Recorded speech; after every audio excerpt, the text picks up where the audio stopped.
Everyone, welcome to our business corporate law video presentation. Our case is about ASIC versus Padbury Mining Limited. So I'll be starting off with the introduction of this case, and my members will be talking more about this case in detail. So talking about the case is about two directors from Padbury Mining Limited who made a representation to which was relied on by the plaintiff company. The directors were held caused by the company to make a misleading Australian Stock Exchange announcement.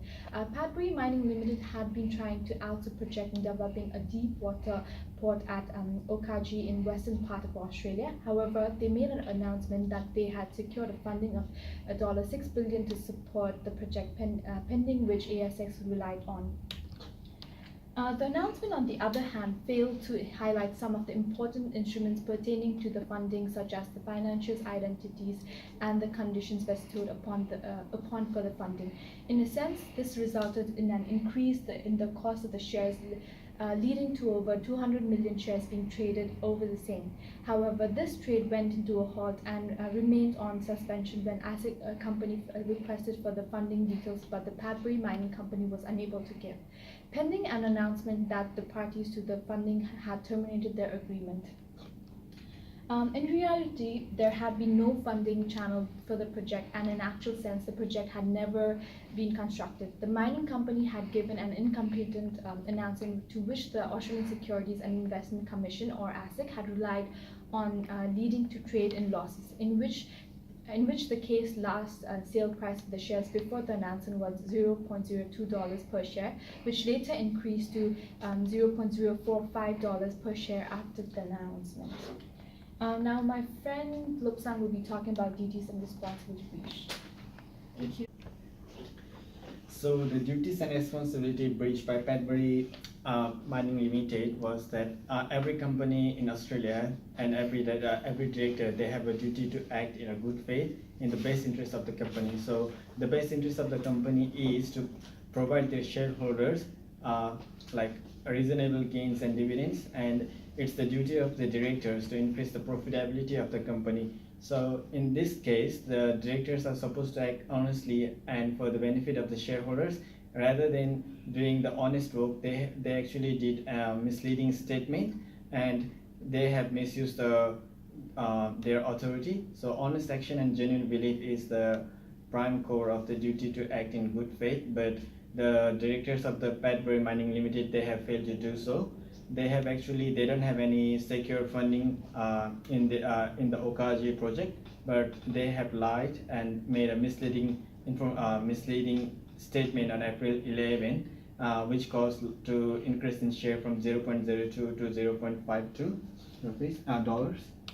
And duties and responsibility breach, like in the Corporation Act 2001 section 181, it is clearly stated a director or other officer of a corporation must exercise their powers and discharge their duties in a good faith in the best interest of the corporation and for the proper use. In this scenario, the directors of the Padbury Mining Limited, they have misproperly used their authority, and they have failed to do good faith in the best interest of the corporation. So directors have failed in complying with this duty when they failed to subjectively give consideration to the interests of the company. Similarly, each of Mr. Quinn and Mr. Stokes, the director of Padbury Mining Limited, also made an obligation that they had breached 181 of the Corporation Act. Padbury Mining Limited should disclose the condition precedent upon which the funding depended, and also identify the parties who would provide the funding.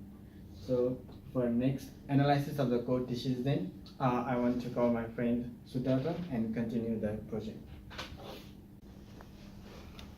Hi, I'll be doing the analysis of the court's decision. The court acted in liaison of the Corporations Act section 588J based on an application by ASIC for civil penalty. The court ordered the two directors to cease from running any corporation's company, and in addition to that, ordered them to compensate the plaintiff, which is basically ASIC, and any company based on the same section. In civil penalty proceedings, a regulatory authority and a defendant could make submissions on the appropriate penalty to which the court could entertain. The court in this case has obligation to ensure that what is proposed is not inconsistent with the public interest. Similarly to this case, because the judge has gone with civil law, which is basically looking at other decisions made in court, The case of Gilfillan and Australian Securities and Investment Commission, or ASIC, was also instructive in asserting whether the disqualifications of 3 years on the managing directors was appropriate. This was further confirmed to be appropriate pending to the decision in the James Hardy case. The court, also exercising this decision, affirmed that directors, in exercising due care and diligence, must think beyond that of the financial consequences of a given action, but generally consider the potential harm that may accrue such a diminishing reputation for the company. Now Virgie will explain the next part. Hi, I'm doing the impact of the decision on the operation of companies. The decision made regarding the case at hand has a great impact to the operations of companies in Australia because it has advocated 588J of the Corporation Act, which applies a civil penalty order. Due to this, corporate management have to be very careful and conscious with monetary decisions, regardless if the mistakes are consciously or unconsciously made. They have to compensate the distressed party. In the view of Section 588G, which covers the director's duty to prevent insolvent trading, to the two managing directors did not comply since they have allowed the announcements which mislead the ASIC company into trading their shares with would result in insolvency because the company has lost a great amount of money. Because of such, subsequent companies have been subjected to an obligation to are conscious and diligent of the decision they are making, especially if they involve money because it might lead insolvencies. In Section 180 of Corporation Act ensures the companies make major steps in terms of development good decisions to lead the effective policies and hence a good reputation with attracts more financiers and shareholders.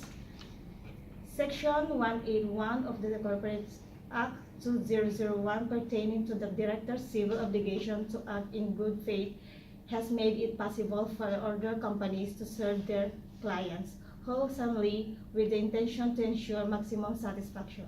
In conclusion, companies have an obligation to ensure the information disclosed to the public or shareholders continuously be accurately verified to prevent misleading information being released and relied on by the public. Thank you for watching us for our presentation.